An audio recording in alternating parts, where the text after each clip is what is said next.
Assalamualaikum warahmatullahi wabarakatuh. Jumpa lagi di channel Dioseta Story. Apa kabar teman-teman semua? Semoga kalian sehat selalu, panjang umur, bahagia selalu, dan sukses selalu.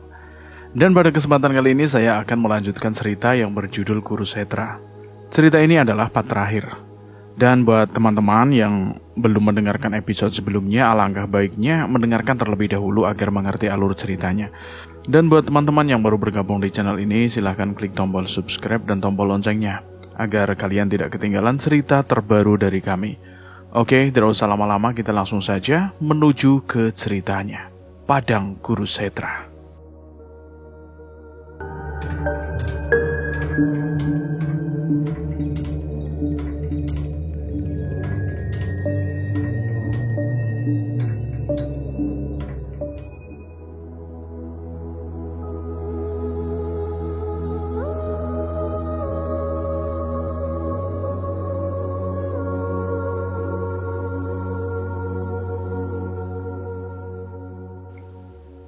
Padang Kurusetra. Guncangan yang besar terjadi berkali-kali, hingga akhirnya terhenti. Buto Kendil mengeluarkan kami di sebuah tempat yang penuh dengan teriakan dan suara senjata yang beradu. Ajian, kutuk, darah, dan makhluk-makhluk yang tak masuk akal terpampang tak jauh dari hadapan kami. Aku menyingkirkan rasa penasaranku sejenak dan khawatir dengan keadaan Buto Kendil. Ia tidak hanya melindungi kami, ia pun berhasil membawa kami ke tempat yang aman. "Buto Kendil, bagaimana keadaanmu?" tanyaku menaiki tubuh yang terbaring jatuh dan setengah tenggelam di dalam pasir itu.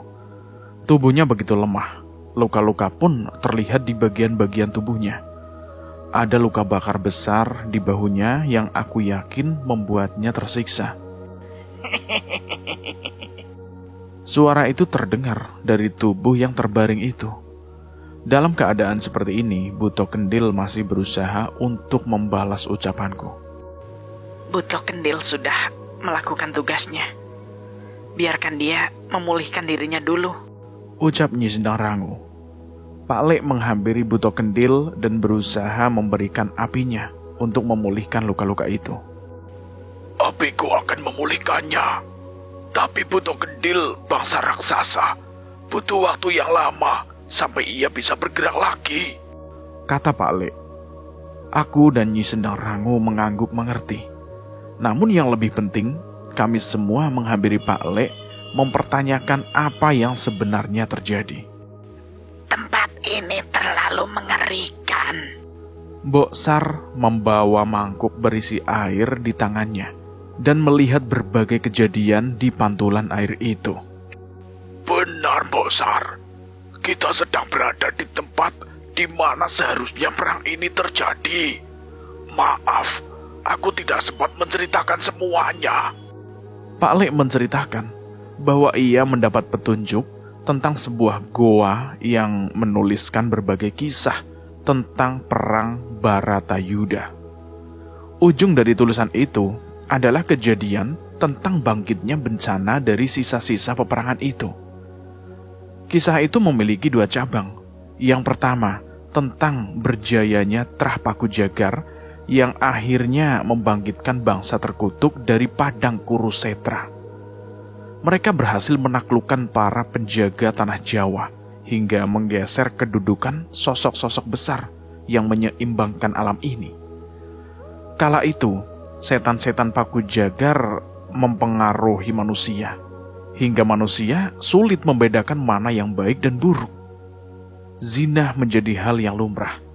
Nyawa seolah tidak berharga dibandingkan dengan harta dan kekuasaan.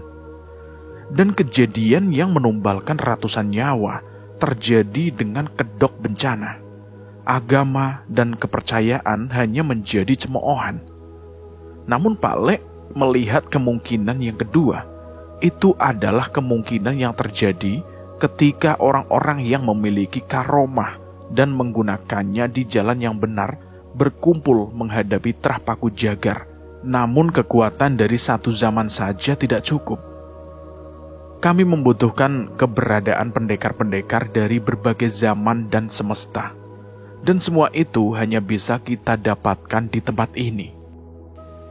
Aku tidak pernah menyangka bahwa perang Batara Yuda benar-benar terjadi. Mungkin tidak di semesta ini, Jul. Tapi kita tidak pernah tahu apa yang ada di semesta lain. Pak Le melanjutkan ceritanya. Sama seperti Cahyo, bahwa sulit baginya untuk mempercayai bahwa perang Batara Yuda benar-benar pernah terjadi. Terlebih orang-orang dari zaman dan semesta yang berbeda. Tulisan itu juga mengatakan bahwa wajar bila siapapun yang membaca tulisan itu akan ragu. Tapi saat manusia dari masa lalu dan dari semesta yang berbeda muncul, maka seharusnya tidak ada keraguan lagi. Mendengar itu, aku dan Cahyo secara bersamaan menoleh kedua orang. Panglima Brasma Dan Bara, aku sedari semesta yang berbeda. Tambah Cahyo. Aku mulai mengerti arti perjalananku ke masa lalu bersama Pak Le dan Cahyo. Semua ini bukan tentang hanya menolong Panglima Brasma dan Raja Indrajaya. Seandainya kami tidak mengalami itu, mungkin kami tidak akan percaya bahwa Panglima Brasma adalah manusia dari masa lalu. Pak Le masih tidak mudah percaya walaupun membaca tulisan itu. Mungkin saja tulisan itu adalah tipu daya.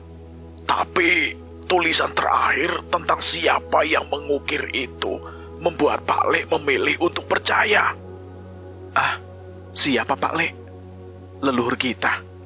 Seseorang yang telah berkali-kali membantu kita tanpa menampakkan wujudnya. Aku dan Cahyo bingung, namun Pak Le sedikit tersenyum. Kalau kalian masih ingat, namanya adalah Chandramukti. Aku terdiam sejenak. Mendengar nama itu, seketika pikiranku bergejolak. Berbagai ingatan tentang nama itu seolah mengalir di pikiran kami. Seseorang yang pusakanya sempat merepotkanku. Tawa Nyai Jambrong. Benar, dia adalah sosok yang mengalahkan Brakaraswana di zamannya. Konon tubuhnya dikuburkan di bawah pohon beringin besar, dan pusaka berbentuk mata tombaknya sudah banyak sekali membantu kami melalui tangan Pak Kuswara dan Mbah Wira.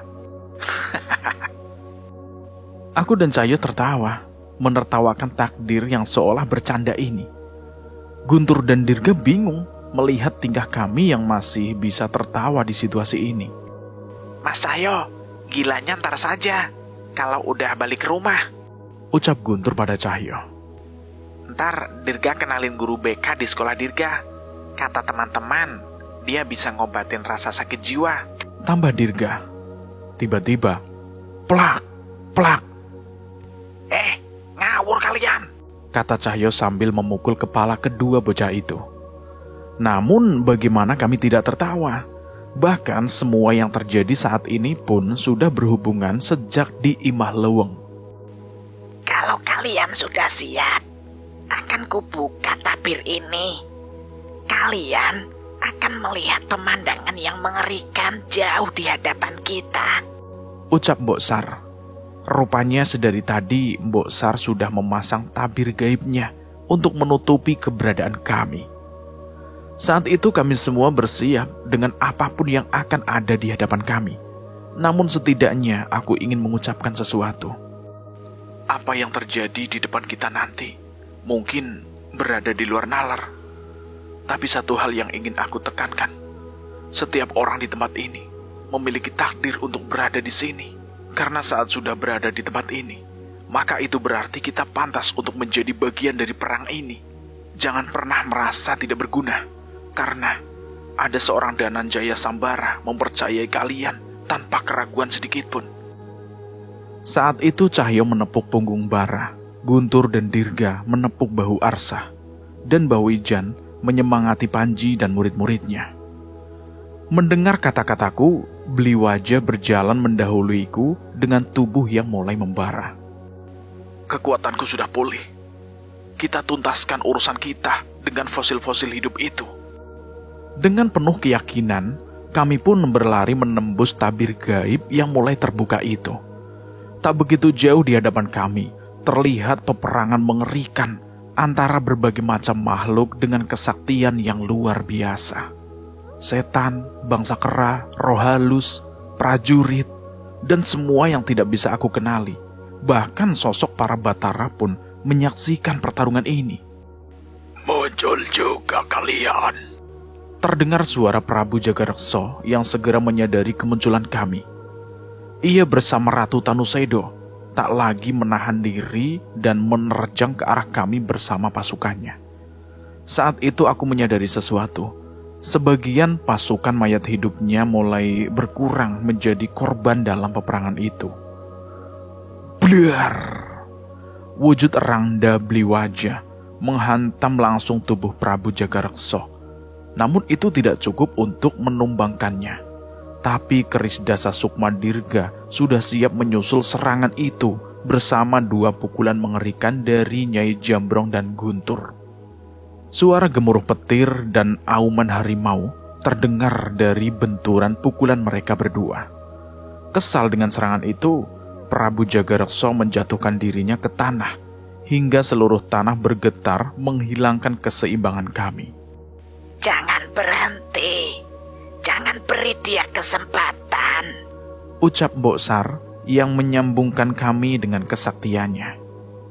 Desingan suara lemparan tombak Lembu Warok pun menjawab perintah Mbok Sar menyerang Prabu Jagareksa.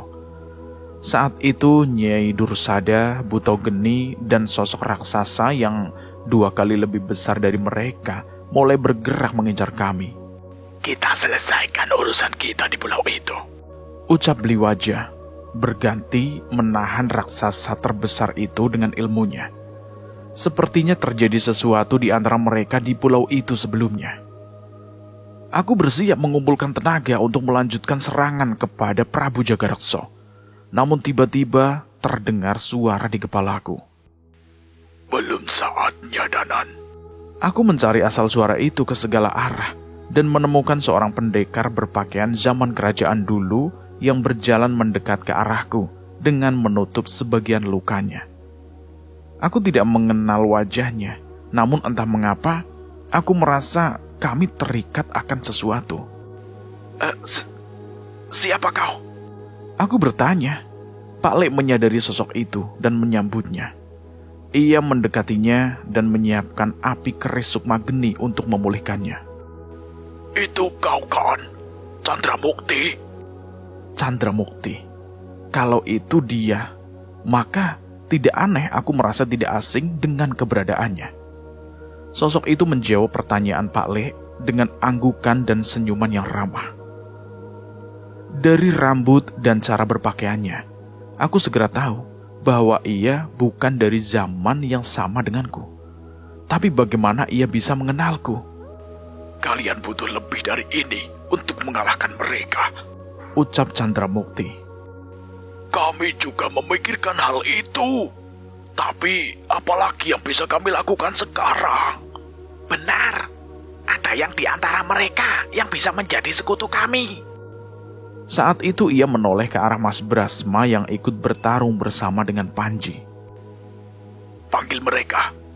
Kalian berdua sudah mengikatkan jiwa kalian dengan keris Raga Sukma dan keris Sukma Geni di zaman itu, ucap Chandramukti. Aku mencoba menelah ucapan Chandramukti. Siapa yang ia maksud? Apa itu artinya sekarang mantra leluhur kami bisa menghubungkan dengan teman-teman kami di zaman Panglima Brasma? Percayalah, aku adalah Chandramukti, sang penjelajah ruang, waktu, dan semesta. Keris Raga Sukma itu tercipta dari kekuatan leluhurku sampai akhirnya jatuh di tangan Prabu Arya Darmawijaya dan diwariskan ke leluhurmu. Aku menatap keris Raga Sukma. Jika Chandramukti adalah penjelajah ruang, waktu, dan dimensi, tidak mengherankan keris Raga Sukma memiliki kekuatan untuk memanggil Eyang Widarpa, Eyang Daryana, dan Nyi Sendang Rangu. Dan untuk pertanyaanmu, Chandramukti menoleh ke arah Cahyo. Sebaiknya tanyakan sendiri pada kawanmu. Cahyo menggaru-garu kepalanya, tidak mengerti maksud Chandramukti. Nan, gimana Nan? Lah, kau tanya sama aku? Ya aku nggak ngerti toh. Lah, katanya suruh nanya ke teman. Gimana caranya aku bisa tahu, Jul? Cahyo kembali lagi menggaruk kepalanya. Saat itu, aku mengambil ruang dan meletakkan keris Raga Sukma di hadapan dadaku. Sebuah mantra yang diturunkan oleh leluhurku pun terucap dari bibirku. Jagat lembut boten duwe wujud. Kulo nimbali surga loka surga kayangan. Keluh mulih sampun nampani. Tekan asa, tekan sedanten. Hening. Seketika angin enggan bertiup. Aku merasakan kejanggalan pada saat ini. Apakah ini benar-benar akan berhasil? Duar! Seketika suara petir menyambar bersama turunnya hujan badai yang begitu deras. Aku menoleh ke arah Nyi Sendang Rangu sebagai sosok yang menjadi sumber dari hujan di mantra ini. Ia terlihat berbeda. Matanya menyala dengan raut wajah yang penuh amarah. Tenang saja, Danan. Hujanku menyerap kekuatan dari alam ini. Alam di mana kekuatan gaib masih melimpah. Suara Nyi Sendang Rangu menggema di pikiranku. Terlihat ia masih berusaha mengimbangi kekuatan kutukan Ratu Tanusedo yang berada di hadapannya. Petir terus menyambar, memanggil awan hitam bersama suara yang bergemuruh. Aku menatap memutar ke segala arah mereka apa yang sebenarnya terjadi. Samar-samar terdengar suara dari salah satu sisi. Empu, dipanggil ibu, disuruh ikutan makan. Ah, ibumu di sini.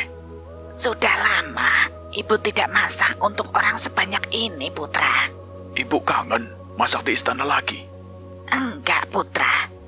Hidup ibu sudah cukup bahagia. Akan lebih bahagia kalau kamu sering pulang ke rumah. Daryana memang begitu, Nyai. Kalau kenal perempuan cantik di desa lain, juga lupa pulang. Suara itu menggema, seolah ada sekelompok orang yang tengah berkumpul untuk satu hal.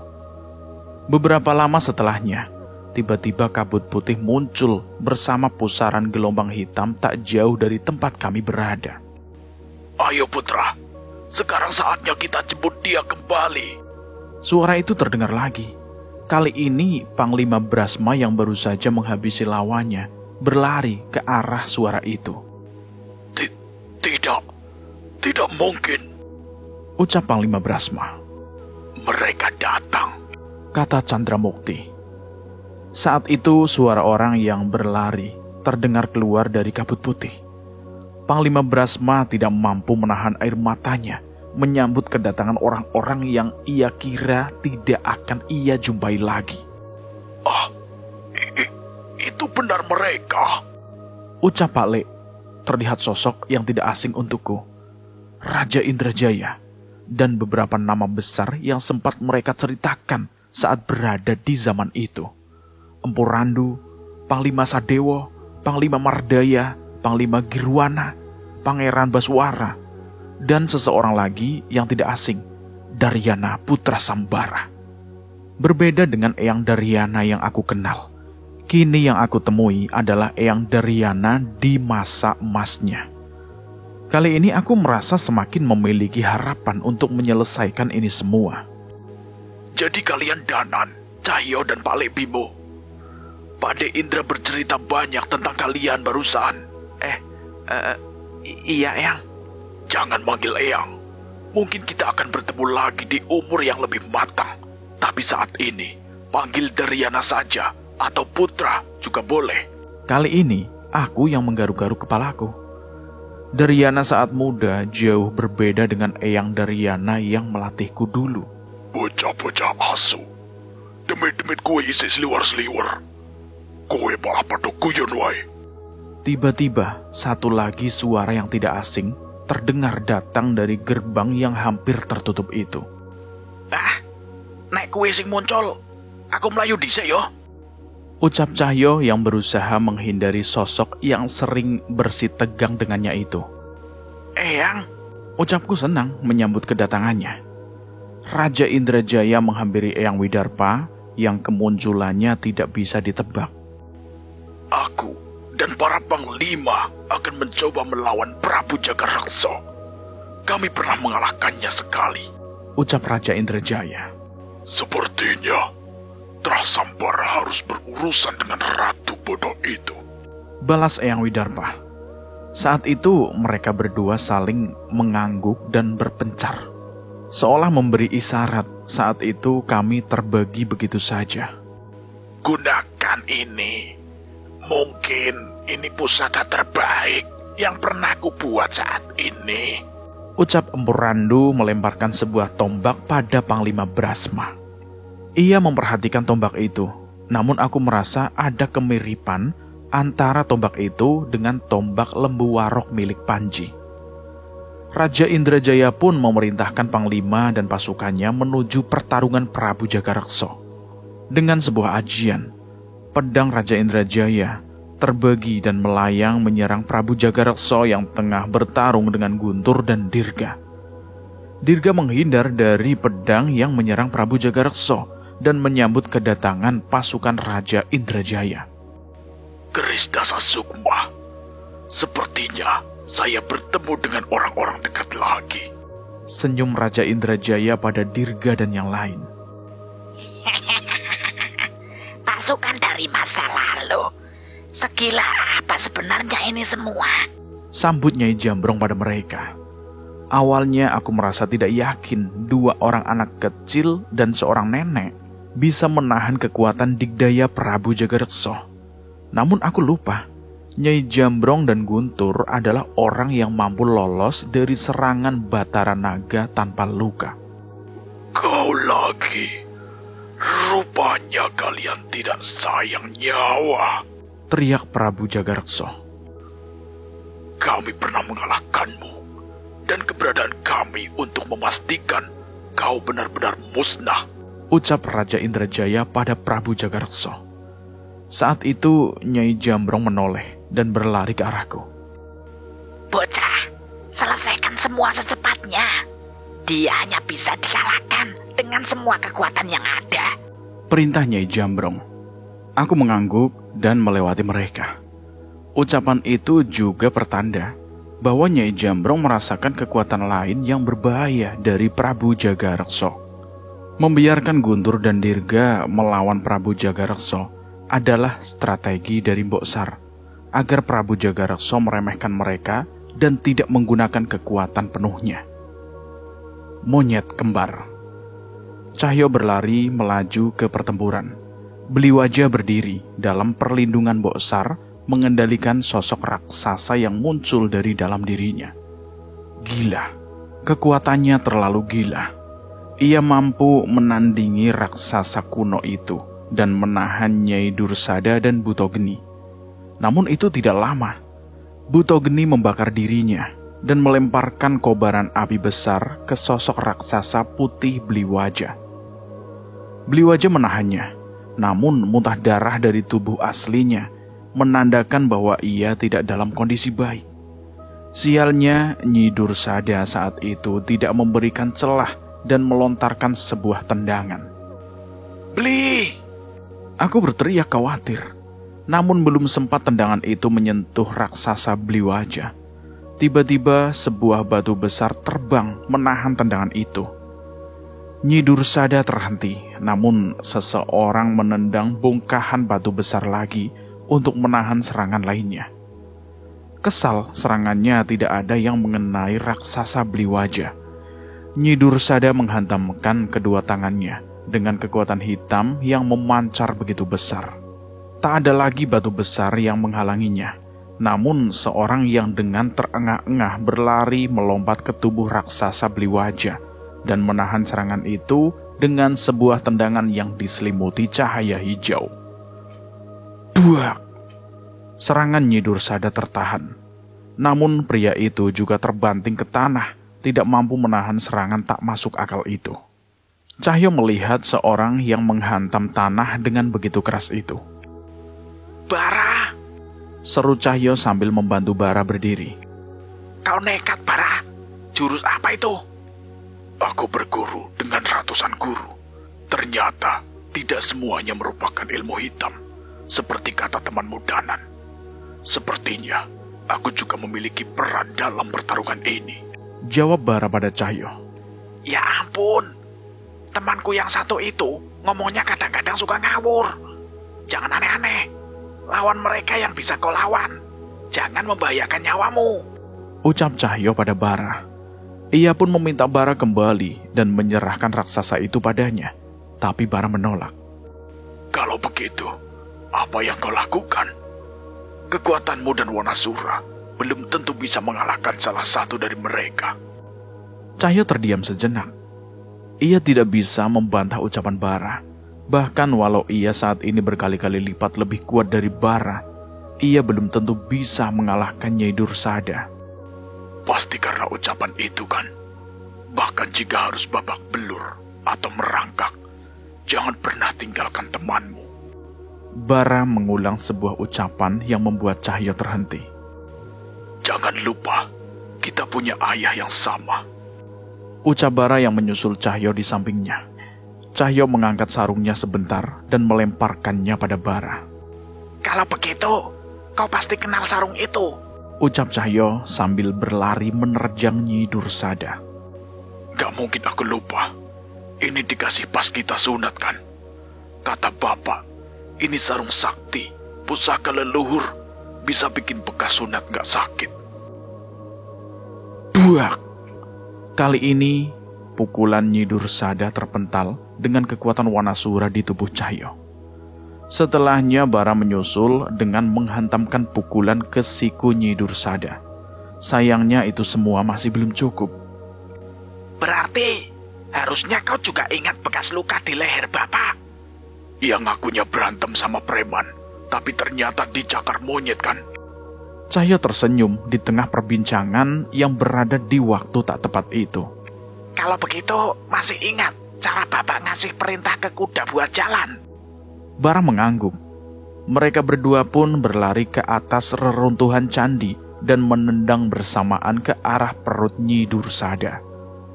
Tendang perutnya kan? Cahyo terlihat begitu menikmati pertempuran itu. Tanpa sadar ia mengacungkan kepalanya ke arah Bara dan Bara membalasnya sebagai sebuah tos atas kekompakan mereka. Samar-samar terlihat kekuatan mengalir dari tubuh Cahyo ke tubuh Bara. Apa ini? Wanasudra. Kalau aku manggilnya Kliwon, sepertinya dia mau main sebentar denganmu. Gerak kecil itu rupanya. Saat itu seketika kekuatan Bara meluap. Roh Wanasudra merasuk ke dirinya dan memberikan kekuatan pada tubuhnya. Dari jauh Guntur melongo melihat Cahyo dan Bara. Kenapa, Tur? Jangan bengong. Raksasa itu sial. Satu orang Cahyo saja sudah bahaya. Dia malah melawan dua, jawab Guntur dari Dirga. Benar saja. Dengan kekuatan Wanasura dan Wanasudra di tubuh Cahyo dan Bara, pertarungan mulai berbaik. Serang persendiannya. Hati-hati, mulutnya beracun. Serangan mereka berdua begitu kompak, seolah jalan pikiran mereka benar-benar sama. Setiap Nyi Dursada ingin menyerang, persendiannya tertahan. Kepalanya! Mereka berteriak bersamaan. Brak! Nyi Dursada terkapar di tanah. Sosok raksesi itu takluk di hadapan serangan dua orang Cahyo bersama Wanasura dan Wanasudra di tubuh mereka. Sialnya bukan itu kekuatan Nyi Dursada yang sesungguhnya. Di tengah kekesalannya yang tak berkutik di hadapan Cahyo dan Bara, tiba-tiba ia mengeluarkan suara melengking yang begitu besar. Saat itu, sosok buto raksasa-raksasa di peperangan itu terganggu. Tiba-tiba mereka berlari ke arah Cahyo dan Bara berada saat ini. Tidak, dia bisa menarik perhatian raksasa lain. Ah, sial! Saat itu tiba-tiba seorang pendekar berlari mendekati mereka. Panggil wujud asli kedua kera itu. Di bawah badai ini, mereka akan bertahan dengan wujud rohnya, ucap sosok itu. Cahyo dan Bara menoleh tanpa mengenali sosok itu. Saya Baswara, Sudah, ikuti saja. Cahyo heran, mengapa sosok itu seolah mengerti tentang Wanasura. Namun ia sadar bahwa ucapan Baswara benar. Wanasura! Wanasudra! Cahyo dan Bara mengeluarkan sosok itu dari tubuh mereka. Dan kedua sosok panglima kera raksasa muncul di hadapan mereka. Aku butuh kekuatanmu, Wanadharma. Di tengah-tengah kedua kera raksasa itu, tiba-tiba sosok Wanadharma muncul dan Baswara pun duduk di bahunya. Siapa kau sebenarnya? Pangeran Kerajaan Indrajaya. Ini Wanadharma, salah satu roh kera pelindung, salah satu hutan di Kerajaan Indrajaya. Cahyo menyadari bahwa sosok Wanadharma bukanlah sosok sembarangan. Wanadharma tiba-tiba menyentuh Wanasura dan Wanasudra, dan seolah-olah mereka berdua mengerti sesuatu. Secara tiba-tiba, Wanasura dan Wanasudra meraung dengan suara yang begitu keras. Suara itu menggema hingga ke seluruh medan perang. Bagus, Cahyo. Sekarang kita seimbang. Teriak Bliwaja. Cahyo belum mengerti, tapi ia tersadar setelah beberapa saat. Pasukan bangsa kera. Benturan besar terjadi tiba-tiba antara bangsa Buto yang dipanggil oleh Nyi Dursada dengan pasukan kera yang dipanggil oleh Wanasura dan Kliwon. Kita habisi mereka sekarang. Perintah Baswara. Tubuh raksasa Bliwaja tiba-tiba mengeluarkan cahaya putih. Sementara raksasa kuno itu berlari menerjang jelmaan Bliwaja itu. Dengan kekuatan Wanadharma, tiba-tiba bulu Wanasura dan Kliwon berubah menjadi emas.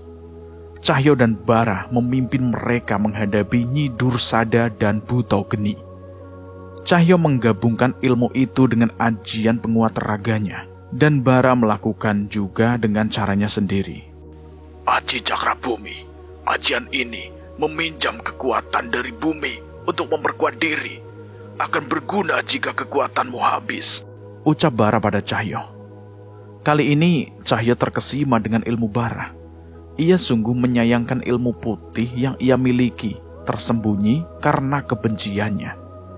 Ketiga kekuatan besar beradu hingga menimbulkan gempa di tanah itu. Kobaran api Buto Geni, serangan raksasa kuno, dan Nyi Dursada bentrok dengan wujud raksasa Bliwaja beserta Wanasura dan Wanasudra. Tuntaskan, ucap Baswara. Wanadharma mendengarkan ucapan Baswara. Ia melayang ke atas langit dan membentuk pusaran besar yang saat itu mencabik-cabik Nyi Dursada dan memadamkan Buto Geni hingga musnah. Permata merah. Sementara Cahyo bertarung dengan raksasa itu, aku, Pak Lek, Daryana, dan Eyang Widarpa menghampiri Nyi Sendang Rangu yang susah payah menahan Ratu Tanusedo. Kalian tahu, kekuatan manusia tidak akan bisa menahanku, ucap Ratu Tanusedo bersamaan dengan kekuatan yang mementalkan kami berempat. Tanpa memberi celah, tiba-tiba dari tubuh Ratu Tanusedo mengeluarkan bayangan dirinya yang melanjutkan serangannya. Apa ini? Tanya Pak Lek yang seketika kewalahan dengan sosok-sosok yang menyerang kami itu. Mereka bayanganku. Menyentuhnya sama saja meracuni diri kalian dengan kutukan sendang mayit. Kutukan sendang mayit? Daryana menggumam. Ternyata kau yang mengikat mayat-mayat itu di rawa demit. Daryana mengetahui sesuatu. Ternyata kau tahu. Tenang saja. Bayanganku akan mengambil alih tubuh kalian dan menjadikan kalian bagian dari mereka. Dalam sekejap, senyum Ratu Tanusedo menghilang begitu melihat bayangan itu beradu kekuatan dengan geni Baraloka yang dinyalakan oleh Pak Lek.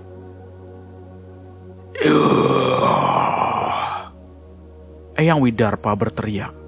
Ia membiarkan bayangan itu mengambil alih tubuhnya. Tapi alih-alih menguasainya, bayangan itu justru kesakitan dan musnah. Tidak ada apa-apanya dengan yang sudah ada di tubuhku, ucap Eyang Widarpa. Saat itu aku dan Daryana membiarkan tubuh kami dan melesat dalam wujud roh dan menghancurkan bayangan itu dengan wujud roh keris Raga Sukma kami. 2 keris Raga Sukma dan 2 keris Sukma Geni ada di satu zaman. Kau benar-benar tidak beruntung, ucap Nyi Sendang Rangu pada Ratu Tanusedo. Ya, cuy, jangan besar kepala. Walau berkata begitu, tiba-tiba Ratu Tanusedo memuntahkan cairan hitam dari tubuhnya. Secara perlahan tubuh muda yang ia dapatkan dengan ratusan tumbal itu tiba-tiba terkoyak. Sosoknya berubah membesar dengan wajah yang benar-benar buruk. Saat itu keadaan tiba-tiba berubah drastis. Aku tidak bisa bernafas. Rasa sakit menjalar di sekitar tubuhku. Dan rasa sakit ini juga dirasakan oleh siapapun yang berada di dekat Ratu Tanusedo. Benar-benar ratu terkutuk, ucap Daryana. Saat itu ia mengambil seutas tali yang sebelumnya terikat di pinggangnya. Aku merasakan kekuatan yang meluap darinya berasal dari tali itu. Namun jika dilihat dari caranya memegang, sepertinya ia memiliki sebuah rencana. Suara tawa itu terdengar lagi. Alih-alih kesakitan, Eyang Widarpa justru kehilangan kesadarannya dan menggila menyerang Ratu Tanusedo. Bapak! Daryana cemas, namun aku menahannya. Tenang, aku bisa menenangkannya saat dibutuhkan. Jawabku mengingat kekuatan dari permata putih keris Raga Sukma. Bagaimana caranya? Apa kekuatan itu bisa menyembuhkan Bapak? Ini kekuatanmu, ajian pemutih raga. Kau yang mewariskannya pada kami. Sayangnya kekuatan dari permata ini hanya pecahan kekuatan itu. Hanya bisa menekan kekuatan ajian Segoro Demit sesaat. Daryana terlihat kecewa. Tapi setidaknya sekarang ia tahu bahwa usahanya mencari cara memulihkan Eyang tidak akan sia-sia. Pak Lek mencoba memulihkan kami dengan geni Baraloka. Sayangnya untuk kali ini, api itu tidak berkutik di hadapan kutukan Ratu Tanusedo, dan kutukan yang memancar dari tubuhnya hanyalah permulaan. Di tengah serangan Eyang Widarpa, Ratu Tanusedo menyebarkan kabut hitam dari setiap gerakannya. Kabut itu bahkan tidak terpengaruh dari badai dan hujan yang ada. Eyang, hati-hati! Saat itu, aku berniat menggunakan ajian Segoro Demit dari permata keris Raga Sukma. Tapi jika aku kehilangan kesadaran, bisa saja keadaan semakin tidak terkendali. Di tengah kebingunganku, tiba-tiba aku menyadari permata berwarna merah dari keris Raga Sukma menyala. Pak Lek! Aku menunjukkannya kepada Pak Lek, dan ia hanya mengangguk menyetujuiku menggunakan kekuatan permata merah itu. Brak! Eyang Widarpa terkulai di tanah. Kabut hitam dari tubuh Ratu Tanusedo membuat aku sulit untuk bergerak. Pak Le, Daryana, dan Eyang Widarpa pun tidak berkutik menahan rasa sakit di sekujur tubuh kami. Saat itu Nyi Sendang Rangu menyadari apa yang hendak aku perbuat dan melindungiku dengan selendangnya. Itu cukup membuat aku mempertahankan kesadaranku. Terima kasih, Nyi. Kesempatan itu aku gunakan untuk meletakkan keris Raga Sukma di hadapan dahiku dan menyambungkan kesadaranku dengan permata merah yang menyala itu. Trak! Permata merah itu pun pecah dan hancur. Aku sempat bingung, namun keberadaan roh seseorang di hadapan kami menjelaskan kekuatan dari permata berwarna merah itu.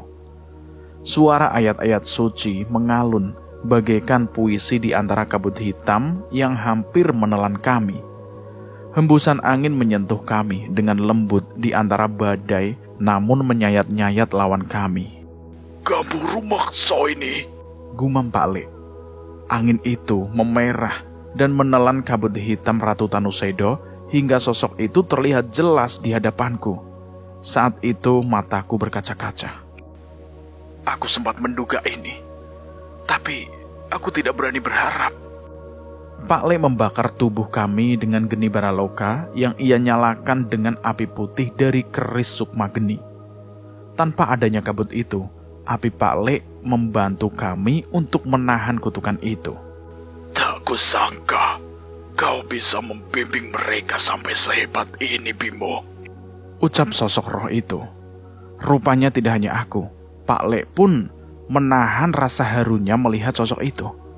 Sosok yang tak lelah mendidikku dan membesarkanku dengan segala yang ia miliki. Bahkan dengan segala keterbatasan yang harus ia terima. Bapak, saat itu aku kehilangan diriku sesaat. Semua tidak aku pedulikan.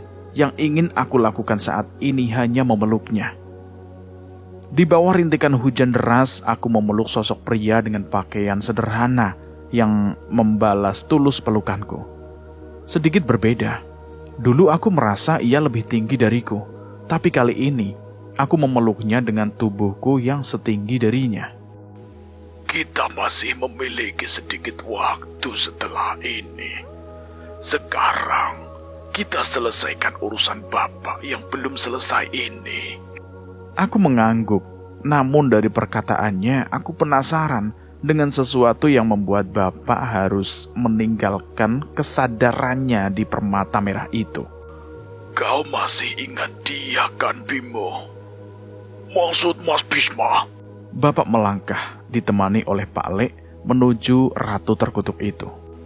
Ratu Tanusedo itu menitis pada tubuh Nuri, perempuan yang gagal kuselamatkan saat itu. Kali ini, tolong bantu aku menyelesaikan ini. Nuri, anak yang ditumbalkan untuk menikah dengan iblis itu? Tanya Pak Le. Bapak pun mengangguk. Di antara perbincangan mereka, aku menghampiri Daryana dan Eyang untuk mempersiapkan apa yang direncanakan Bapak. Bodoh. Bahkan setelah mati pun, kau masih mengharap kesadaran Nuri. Aku bukan merasuki tubuh ini. Tubuh ini adalah titisanku. Iya, aku hanya tidak akan membiarkan kesadaran anak perempuan itu ikut denganmu ke neraka. Balas Bapak. Saat itu wajah Ratu Tanusedo semakin geram. Aku tidak percaya Bapak menghadapi sosok sang Ratu Trahpaku Jagar itu dengan tenang. Kesadaranku ini sudah melihat kemampuan kalian dari permata merah itu. Dengan rencanaku, kita bisa menolong Nuri. Jangan sombong. Kabut terkutuk Ratu Tanusedo kembali menyebar. Namun angin merah dari Gambuh Rumekso kembali menahannya. Kekuatan Bapak kali ini tidak main-main. Ledakan api sukma geni, Bimo. Teriak Bapak. Pak Le pun mengerti. Saat itu Pak Le menggoreskan darahnya pada keris sukma geni hingga api putih menyala di bilah kerisnya. Tak berhenti sampai di situ. Pak Le mengobarkan api itu dengan tenaga geni Baraloka. Dengan perlindungan Bapak, Pak Le membakar Ratu Tanusedo dengan api putih yang menyala begitu besar. Api ini hanya berguna untuk setan-setan jalanan. Memang benar, Ratu Tanusedo tidak merasakan apapun dari kobaran api putih itu. Benar, api itu untuk Nuri. Danan, murnikan raga Nuri. Aku mengerti dengan kekuatan ajian pemutih raga dari permata putih. Aku pun mencoba memusnahkan kutukan dari tubuh Ratu Tanusedo. Saat itu barulah hal yang aneh mulai terjadi. Tubuh Ratu terkutuk itu bergetar dengan aneh. Ada sesuatu yang berusaha keluar dari tubuhnya. Apa yang kalian lakukan? Hanya memanggil Nuri kembali. Ratu Tanusedo kesal dan menerjang ke arah kami. Namun Daryana dan Eyang Widarba bergegas menghadapinya hingga pertarungan terjadi di antara mereka bertiga. Tapi kali ini dengan kondisi aneh Ratu Tanusedo. Mereka berdua bisa mengimbangi sosok itu. Samar-samar terlihat sosok seorang anak kecil dan sosok nenek tua mencoba keluar dari tubuh Ratu Tanusedo. Saat itu aku mulai mengerti apa yang dimaksud Bapak. Kuatkan dirimu, Nuri. Kakakmu Dinda masih menantimu, ucap Bapak yang juga ikut dalam pertarungan itu. Sementara aku dan Pak Le mempertahankan ajian kami yang benar-benar menguras tenaga kami. Namun di tengah pertarungan, Daryana menggunakan pusaka tali yang sebelumnya ia kenakan itu untuk menahan gerakan Ratu Tanusedo. Saat itu, tali itu menarik roh seorang anak perempuan yang mendapatkan kembali kesadarannya. Pusaka tali itu menguatkan kesadaran manusia dari tubuh Ratu Tanusedo. Saat hal itu terjadi, roh nenek tua muncul dan terpisah dari roh anak itu. Teruskan, Daryana, teriak Eyang Widarpa yang juga menyadari hal itu. benar. Pusaka itu menguatkan manusia. Itu membantu Nuri menguatkan kesadarannya, ucap Bapak. Seras, seketika tubuh Ratu Tanusedo terkulai di tanah dan terlihat kedua roh yang melayang. Seorang roh anak kecil dan roh seorang nenek yang begitu tua. Jep, tanpa membuang waktu, Eyang Widarpa menembus tubuh roh nenek tua itu dengan cakarnya yang tajam. Terkutuk kalian! Ratu Tanusedo berteriak. Tanpa tubuhnya, rohnya tidak sekuat sebelumnya. Saat itu Eyang Widarpa menggenggam kepala roh itu dan mengarahkannya pada Nyi Sendang Rangu. Mata roh Tanusedo pun terbelalak. Nyi Sendang Rangu yang mendekat perlahan berubah menjadi begitu mengerikan. Wajahnya berselimut kabut hitam dengan begitu banyak mata yang mengalirkan darah. Sebagian wajahnya menunjukkan daging yang terkoyak, memamerkan tulangnya. Tidak. Perwujudanku adalah penggambaran dosa-dosamu. Sakit. Hentikan. Roh nenek tua Ratu Tanusedo saat itu terbakar, tergores, tertusuk oleh sesuatu yang tak terlihat. Di mata kami, roh itu seperti dimakan makhluk tak kasat mata dan terbakar hangus. Tidak, aku harus abadi. Aku harus menitis. Aku tidak ingin ke neraka. Sayangnya, hukumanku tak cukup untuk memurnikan dosamu. Kau akan mendapatkan keabadianmu di neraka, ucap Nyi Sendang Rangu diikuti dengan musnahnya roh Ratu Trahpaku Jagar itu. Setelahnya Bapak mengembalikan roh anak perempuan bernama Nuri itu ke tubuh Ratu Tanusedo dan meletakkannya di tempat yang aman. Malam di padang terkutuk. Musnahnya Ratu Tanusedo melepaskan kami dari kutukannya. Kami mendapatkan kembali tenaga kami dengan kekuatan Pak Le, walau tidak bisa sepenuhnya. Bapak segera mengajak kami untuk berpaling menuju sosok penyebab semua bencana ini. Guntur, Nyai Jambrong, dan pasukan Raja Indrajaya terlihat babak belur dan terbaring di tanah. Di hadapan Prabu Jagareksa, terlihat Dirga berusaha berdiri dengan tubuhnya yang terkulai. Terlalu bahaya. Prabu Jagareksa saat itu mengarahkan telapak tangannya ke Dirga, seolah siap melancarkan sebuah serangan. Matilah, ucap Prabu Jagareksa. Cahaya hitam memancar dari tangan itu, tapi sebelum serangan itu memancar, keris Dasa Sukma melayang melesat ke punggung Prabu Jagareksa. Drak! Aku merasakan kesadaran Dirga di keris yang melayang itu. Ia menggabungkan kesadarannya dalam keris itu. Sayangnya luka itu tidak cukup dalam. Namun itu cukup untuk membuat Prabu Jagareksa mengalihkan serangannya.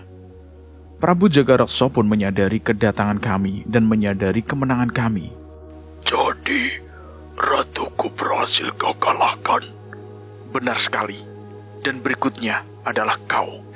Oh, jangan sombong. Prabu Jagareksa berusaha terlihat tenang. Namun kami sadar ia dipenuhi amarah yang meluap. Mundur, kita bangun serangan. Perintah Bapak. Kami membantu Nyai Jambrong, Raja Indrajaya, Panglima Brasma, dan yang lainnya untuk mundur. Pak Lek sudah menyiapkan apinya untuk mengembalikan sedikit tenaga mereka. Sayangnya Sang Prabu Jagareksa punya lebih dari ini. Ia mengamuk dan wujudnya berubah begitu saja dengan begitu mengerikan.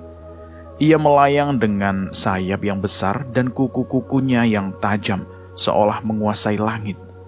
Kekuatan hitamnya menarik perhatian dari makhluk-makhluk yang berperang di tanah itu dan mengikuti perintahnya.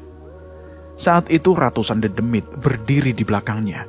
Raksasa kuno yang ditahan oleh Beliwajah pun bergabung dengan pasukan itu. Mereka bersiap membantai kami. Musnahkan mereka hingga tak tersisa. Perintah Prabu Jagareksa. Ratusan pasukan dedemit berada di hadapan kami. Tak sedikit dari mereka adalah bangsa buto yang bertubuh besar. Aku masih tidak membayangkan bagaimana cara kami melawan mereka semua. Kenapa bingung, Nan? Yang perlu kita lakukan cuma kerahkan semua yang kita miliki. Ucap Cahyo menepuk bahuku dan berjalan melewatiku. Ia mengeluarkan pusaka Linus dan menggenggamnya erat-erat. Kau yakin dengan hal ini? Ucap pusaka itu melalui tubuh Cahyo. Kalau bukan di sini, memangnya untuk apa ilmu itu dipercayakan pada kami? Benar kan, Wanasura? Suara geraman kecil terdengar bersama munculnya sosok Panglima Kera alas Wanamarta itu. Cahyo pun menaiki tubuh Wanasura dan meletakkan pusaka itu di tengkuk Wanasura. Sebuah mantra dibacakan, kekuatan pusaka Mas Linus meluap. Dan dalam beberapa saat wujud Wanasura berubah menjadi raksasa yang begitu besar, yang bahkan melebihi tinggi candi-candi di alam ini. Pasukan dedemit itu biar urusan kami. Pastikan kau kalahkan Prabu Jagarongsok itu. Aku pun mengangguk dengan ucapan Cahyo. Setelahnya, terlihat bara yang menaiki tubuh Wanasudra dan Baswara bersama Kera Wanadharma itu. Pasukan-pasukan kerajaan Kera alas Wanamarta dari alam ini pun mengikuti perintah dari mereka. Pertarungan mereka dibuka dengan amukan Wanasura yang memporak-porandakan barisan terdepan pasukan dedemit Prabu Jagareksa. Kamu mendidik makhluk mengerikan, Bimo. Benar, Mas Bisma. Yang lebih mengerikan, aku itu sering kehabisan ikan asin gara-gara dia. Aku tersenyum mendengar perbincangan mereka. Memang benar, memiliki Cahyo sebagai bagian dari kami memang hal yang mengerikan. Apalagi saat dia membangunkanku dengan sarungnya yang jarang dicuci itu. Melihat perbuatan Cahyo itu, Prabu Jagareksa semakin geram. Ia tidak lagi menahan kekuatannya. Lepaskan! Secara cepat, tiba-tiba Prabu Jagareksa menangkap guntur dan mencekiknya di udara. Ia hendak menghabisinya dalam sekejap, namun Beliwajah melayang dalam wujud Rangda dan melepaskan cengkraman itu. Aku ingin bernafas lega, namun tiba-tiba Beliwajah terjatuh di tanah, disusul dengan luka-luka yang menghantam pasukan Raja Indrajaya secara bertubi-tubi. Pade! Daryana teriak, yang melesat menyusul mereka. Tak ada waktu lagi. Pecahkan kedua permata itu. Gunakan kekuatan penuh dari permata itu. Bapak yakin? Seharusnya permata itu memiliki kekuatan untuk memurnikan raga Prabu Jagareksa dan menghilangkan ilmu abadinya. Aku mulai mengerti maksud Bapak. Namun aku ingat bagaimana cara Daryana menggunakan ilmu itu untuk menghilangkan keabadian Nyai Jambrong. Aku pun menoleh pada Pak Lek berhubungan dengan kekuatan keris Sukmageni. Kekuatan keris Sukmageni akan hilang lagi, Pak Lek. Jangan takut. Cucu buyutmu memiliki kemampuan lebih dari cukup untuk memulihkannya. ucap Empu Randu yang datang bersama Mbah Jiwo. Pak Lek menoleh ke arah mereka berdua dan mempertanyakannya. Beliau, Empu Randu Setro, leluhurku. Di catatan Tratu Merahku, ia dikenal sebagai Empu Petarung. Jelas Mbah Jiwo yang terlihat semangat mendapati leluhurnya itu. Itu wajar. Yang aku ingat, Mbah Jiwo hanya memiliki ingatan buruk tentang leluhurnya yang lain.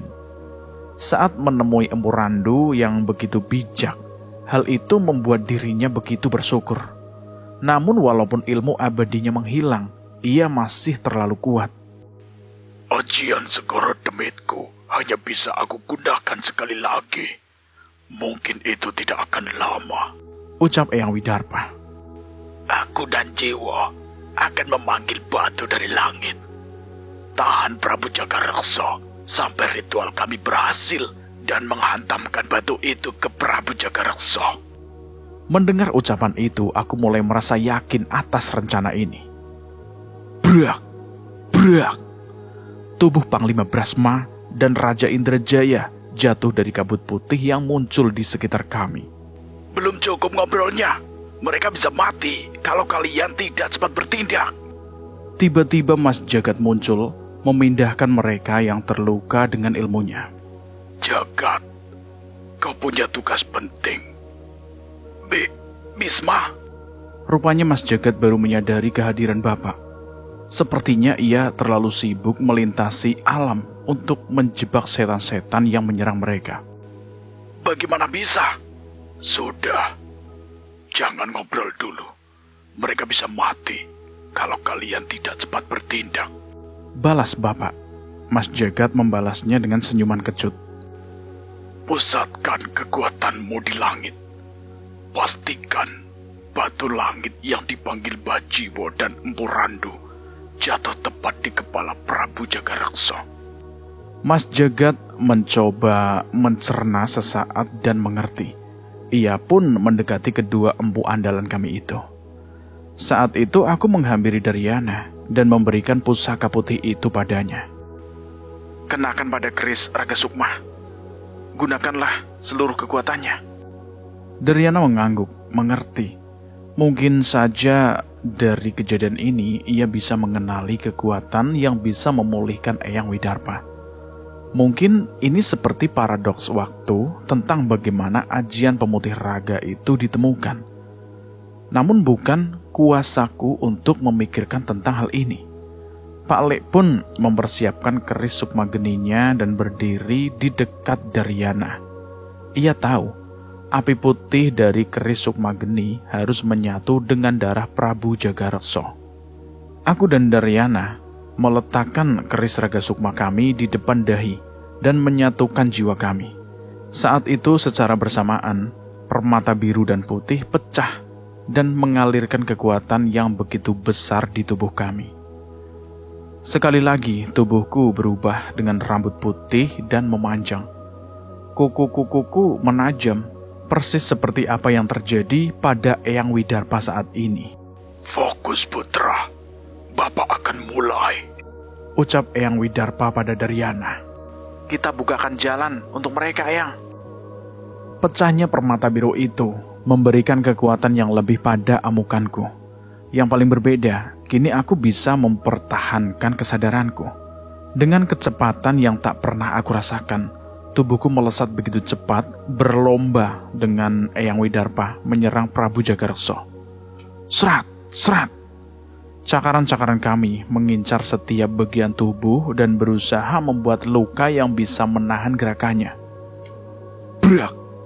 Aku terpental. Namun Eyang Widarpa menggantikan posisiku. Dengan cepat, aku kembali bangkit mengikuti pergerakan mereka yang begitu cepat. Kamu bisa ngelihat mereka, Dirga? Tanya Mas Jagat. Dirga menggeleng melihat pertarungan kami yang tidak mampu diikuti dengan mata manusia. Namun tidak dengan Nyai Jambrong dan Guntur. Mereka menyaksikan kami dengan seksama, seolah bersiap kapan saja saat kami dibutuhkan.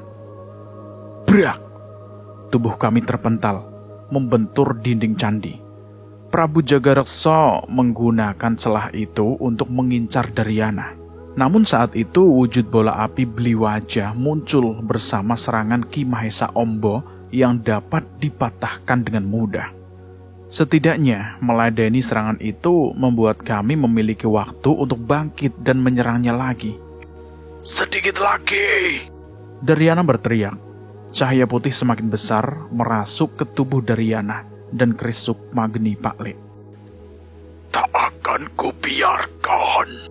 Teriak Prabu Jagareksa yang mulai mengacuhkan kami dengan menerjang Daryana. Tapi sekali lagi ia tertahan dan terjatuh menahan sakit. Ia menoleh ke belakang dan melihat sosok makhluk wanita membawa kutukan di belakangnya. Jangan macam-macam. Ancam Nyai Kunti yang menanamkan kutukannya pada Prabu Jagareksa. Setan sialan, sungguh rendah kau mengabdi pada manusia. Setidaknya aku punya harapan untuk mendapat pengampunan. Duar! Prabu Jagareksa mengobarkan tenaganya dan seketika membuat Nyai Kunti dan segala di sekitarnya itu terpental. Pak Le! Ucap Daryana memberi isyarat. Saat itu Pak Le menyerahkan keris Sukma Geninya dan seketika aliran kekuatan putih itu merasuk dalam keris Sukma Geni. Sekarang! Daryana berteriak.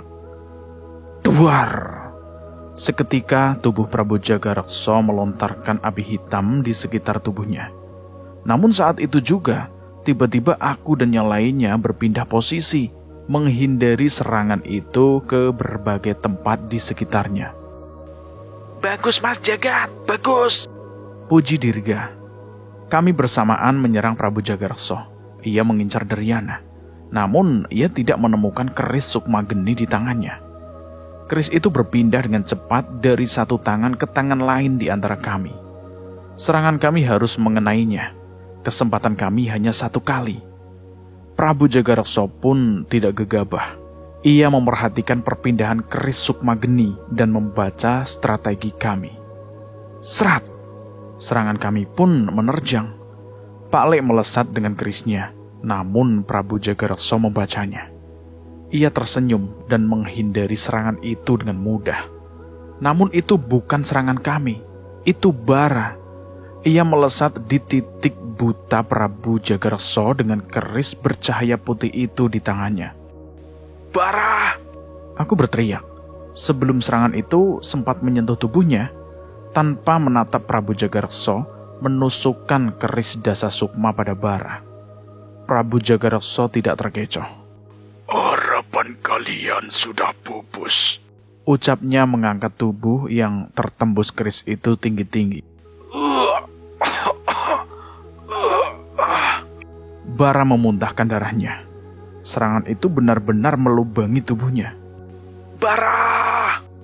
Aku berteriak. Sosok Bara lemas dan kehilangan kekuatannya. Keris di tangannya pun padam dan jatuh ke tanah. Saat itulah Prabu Jagareksa sadar bahwa keris yang dibawa oleh Bara bukanlah keris Sukma Geni. Sayangnya ia terlambat. Dengan bantuan jagat, Daryana berpindah dan menancapkan keris itu tepat di punggung Prabu Jagareksa. Inilah rencana kami yang sebenarnya. Beruntung, entah bagaimana Bara bisa berinisiatif berpindah ke pertarungan kami. Jika tanpa serangan, mungkin serangan Daryana akan terbaca oleh Prabu Jagareksa. Perlu kau ketahui, hanya yang berdarah sambar saja yang bisa menggunakan kesaktian keris ini, kata Daryana. Kalian terkutuk. Saat itu kekuatan putih merasuk ke dalam tubuh Prabu Jagareksa dan membuat kekuatan di tubuhnya menguap secara perlahan. Serat! Serat! Kami melanjutkan serangan kami, dan setiap serangan keris Sukma Geni mengikis kekuatan yang membuat makhluk itu abadi. Mas Jagat, tolong Bara. Pak Le mengobarkan api geni Baraloka pada Bara, dan Mas Jagat memindahkan ke tempat Mbok Sar berada. Prabu Jagareksa akhirnya terjatuh. Kekuatan besar telah keluar dari tubuhnya. Sayangnya kekuatan bertarungnya tidak berkurang sedikit pun. Mati kalian. Teriaknya mengamuk melepas semua kekuatannya. Jagat, sekarang! Teriak Bajiwo. Mendengar ucapan itu, kami menoleh dan melihat sebuah benda besar yang jatuh dari langit. Bocah asu, jangan berhenti! Teriak Eyang Widarpa. Benar, kami tidak bisa membiarkan kesempatan ini lewat begitu saja. Sekali lagi dengan kecepatan yang tidak terlihat, kami menghadang Prabu Jagareksa dan menjaganya tetap di posisi batu itu akan jatuh. Aku tidak akan termakan trik busuk kalian. Kau sudah termakan 1 kali. Prabu Jagareksa semakin terprovokasi. Kali ini, tubuhku dan Eyang Widarpa terkoyak dengan serangan-serangan Prabu Jagareksa. Kutukan yang keluar dari tubuhnya membuat kami sulit untuk bergerak, tapi kami tidak bisa berhenti. Kau tidak punya tempat di alam manapun. Serat, serat. Seranganku dan Eyang menyerang Prabu Jagareksa bertubi-tubi. Kukunya berhasil merobek-robek tubuhku. Tapi saat sedang sengitnya pertarungan, tiba-tiba aku dan Eyang Widarpa menyerang angin kosong. Kami kehilangan Prabu Jagareksa. Namun sebelum kami cemas, terdengar suara dentuman dari langit. Dem! Meteor itu menghantam sesuatu. Aku pun menoleh ke arah Mas Jagat dan melihat Nyi Sendangrangu sedang menyalurkan kekuatannya. Lebih mudah memindahkan setan itu ke dekat meteor daripada sebaliknya, ucap Mas Jagat sambil terengah-engah. Brengsek, terkutuk. Kalian terkutuk. Teriak Prabu Jagareksa yang tidak mampu menghindar dari terjangan meteor yang membakarnya. Tanpa keabadiannya, ia tidak akan selamat dari kekuatan sebesar itu. Aku menoleh ke arah Cahyo dan melihat setan-setan yang mengikuti Prabu Jagareksa lari tunggang langgang melihat kekalahan tuannya. Cahyo mulai khawatir dengan amukan Wanasura. Namun saat itu Kliwon mendekat ke tubuh raksasa itu. Dan sang kera hitam yang bernama Baswara mendekatinya. Wanadharma. Setelah mengetahui akhir pertarungan ini, ia melayang dan menembus tubuh Wanasura, mengambil kembali pusaka pisau Linus di tubuh Wanasura. Aku tidak menyangka masih ada sosok kera sesakti itu. Bahkan melebihi bayangan kekuatanku akan Wanasura dan Wanasudra. Aku berganti menoleh ke arah Eyang Widarpa. Aku mengira ia akan semakin tenggelam dalam ajian jagat Segoro Demit. Tapi tidak. Ia justru terbaring terkapar di tanah dengan tubuh penuh luka yang dalam. Bliwaja tak sadarkan diri. Bajiwo menggendongnya dan membawanya mendekat ke Mbok Sar. Perasaan khawatir berkecamuk di pikiranku. Bersamaan dengan itu, meteor itu pun jatuh ke tanah dan hancur. Nyi Sendangrangu melayang di antara puing-puing itu dan memadamkan apinya dengan hujannya. Ia menyingkirkan bebatuan dari meteor yang dipanggil oleh Bajiwo dan Empu Randu itu. Terlihat sisa-sisa tubuh yang hitam dan hangus terbakar di tengah-tengah benda itu. Apa sudah selesai, Nyi? Aku bertanya pada Nyi Sendangrangu. Nyi Sendangrangu menoleh ke arahku dan mengangguk. Saat itu juga wujudku kembali seperti semula dan tubuhku terjatuh di antara tetesan hujan yang mulai mereda. Perpisahan. Hangat. Aku mengenal sekali kehangatan api palik ini. Entah sudah berapa kali api ini menyelamatkan nyawaku dari kematian. Aku membuka mata, dan suara gemuruh peperangan masih terdengar dari sisi lain alam ini. Kami berada dalam tabir gaib Mbok Sar, dan kembali ke tempat di mana Buto Kendil beristirahat. Bara! Bara! Cahyo berteriak, berusaha menyadarkan Bara yang dalam keadaan kritis itu. Pak Le, tolong Bara dan yang lain. Pak Le hanya menghela nafas. Ia menggeleng melihat keadaan Bara. Sudah Pak Le coba. Eyang Widarpa, Bliwaja bisa selamat. Walau butuh beberapa hari untuk tersadar. Tapi Bara, organ tubuhnya sudah hancur dan membusuk. dengan serangan kutukan Prabu Jagareksonan. Saat itu aku memutuskan untuk memaksa diri untuk berdiri mendekat ke arah Cahyo. Ia menyadarkan Bara di sebuah batu candi yang besar. Bara, kau menyelamatkan kami sekali lagi. Ucapku menatap wajah yang persis dengan Cahyo itu. Ia menatapku, memaksakan senyumannya dengan tubuh yang lemah. Danan, seandainya aku berhasil kembali ke semestaku, apa sekarang Danan yang ada di sana akan bersedia bertemu denganku? Ucapnya lemah, mataku berkaca-kaca, melihat harapan kecil yang terucap dari bibirnya itu. Pasti bisa, Bara. Tapi hati-hati.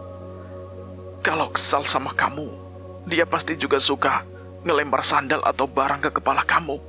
Balasku sambil mengusap air mataku. Kenapa? Kenapa kau senekat itu, Bara? Nekat. Bukankah kita semua sama? Semua berjuang dengan resiko nyawa kita. Sekali lagi Bara memuntahkan darah.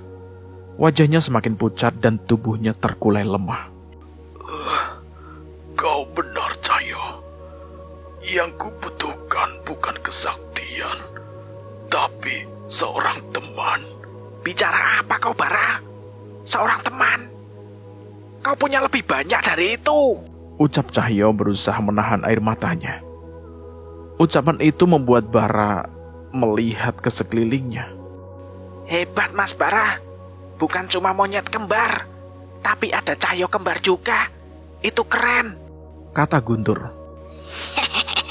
Bisa mengecoh Prabu Jagar dan menyelamatkan mereka bertiga.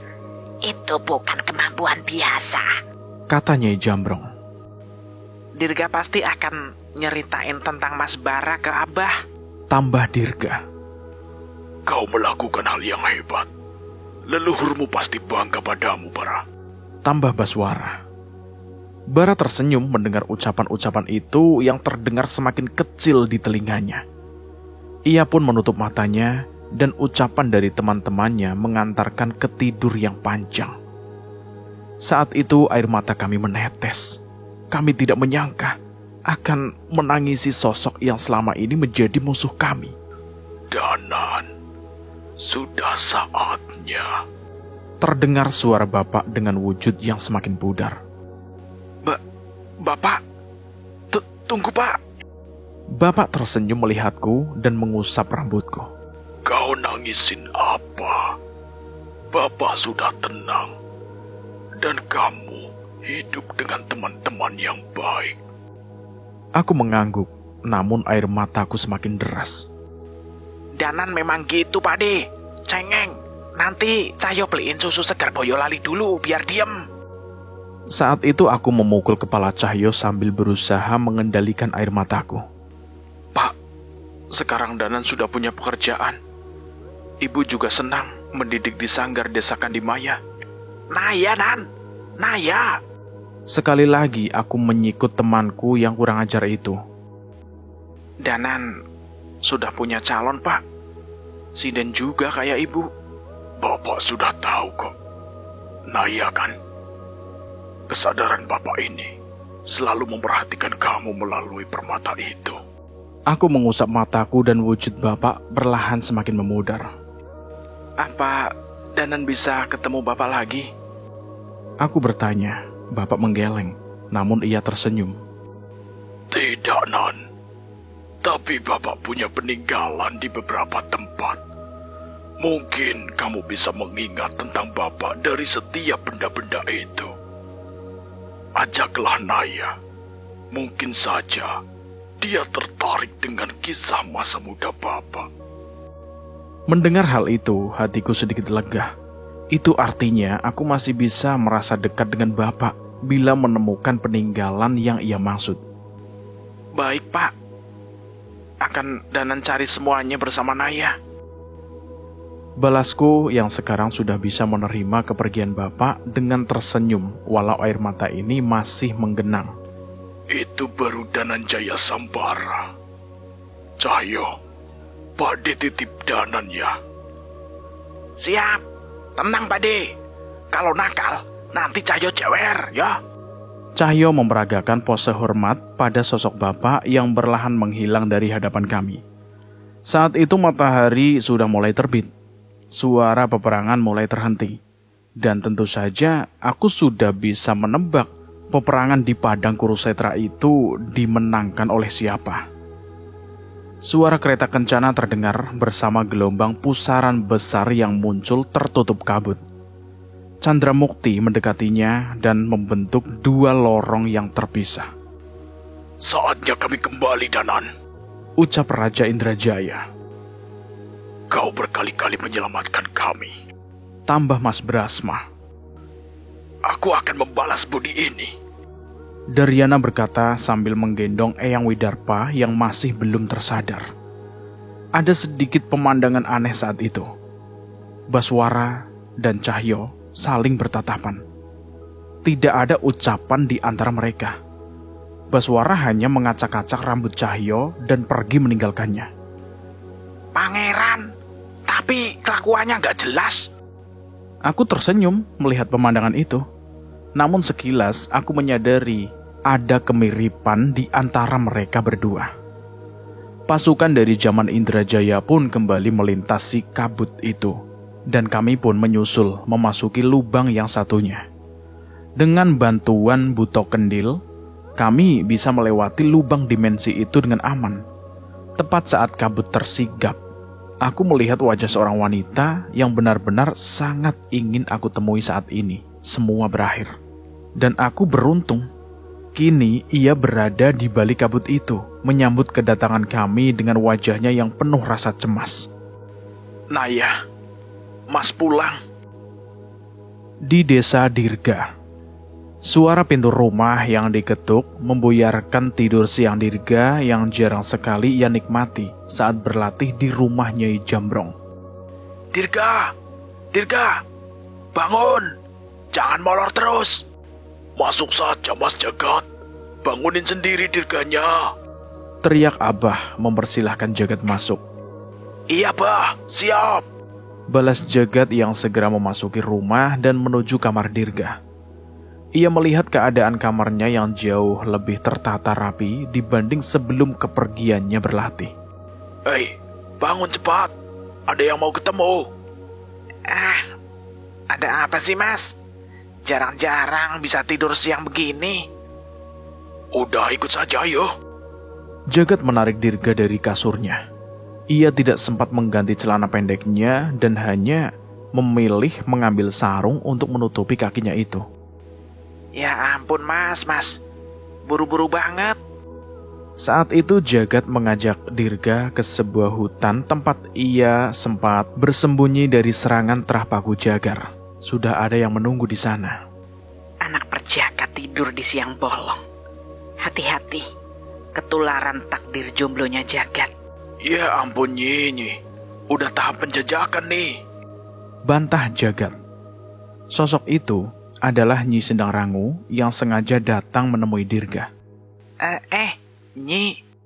Wajah Dirga tersipu saat bertemu Nyi Sendang Rangu dengan pakaian seadanya itu. Sudah. Gak usah malu. Saya tahu kamu gak ganti baju. Pasti kelakuan Jagat kan? Ucap Nyi Sendang Rangu yang mengambil posisi duduk di salah satu batu. Ia mengeluarkan sebuah benda yang hitam dan usang. Saya hanya mau mengantarkan ini. Ini apaan Nyi? Keris Dasa Sukma. Hanya itu yang bisa saya ambil dari tubuh Prabu Jagaraksa saat itu. Dirga menatap bilah besi tua itu sambil menghela nafas. Ya sudah Nyi, akan lebih bijak jika aku tidak perlu menggunakan benda ini lagi. Aku setuju. Nyi Sendang Rangu mengangguk, mengerti maksud Dirga. Saya mengerti. Tapi, mungkin saja kamu ingin mengetahui sesuatu di balik obsesi Prabu Jagaraksa terhadap keris itu. Nyi tahu. Nyi Sendarangu menggeleng. Tapi, kalau seseorang yang mungkin bisa menempa keris itu kembali, pasti kamu sudah tahu orangnya kan? Iya Nyi, tapi untuk itu sepertinya aku masih harus mengerti. Nyi Sendarangu tersenyum dan berdiri dari tempatnya. Ia pun berpamitan pada Jagat dan Dirga setelah urusannya selesai. Dirga memandang bilah keris Dasa Sukma itu.